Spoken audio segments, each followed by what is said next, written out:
temenin Arsel unboxing mobil baru yuk.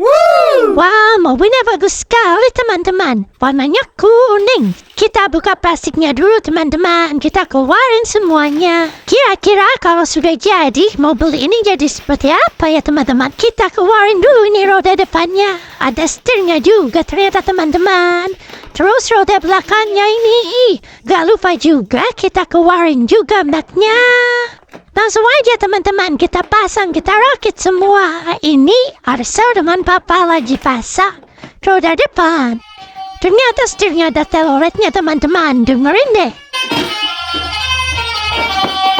Wah, bagus sekali ada teloletnya teman-teman. Ini pasti seru sekali kalau jalan-jalan pakai mobil ini keluar. Wah, bentar lagi mobilnya jadi teman-teman. Ayo kita lihat seperti apa mobilnya kalau sudah jadi teman-teman. Hayo teman-teman, coba ditebak. Ini mobil apa kira-kira? Yang tahu di komen ya teman-teman. Wah, mobilnya sudah jadi teman-teman. Bagus sekali mobilnya teman-teman. Lihat deh, Arsel suka sekali sama mobil ini teman-teman. Oke teman-teman, Arsel mau main mobil dulu. Dadah.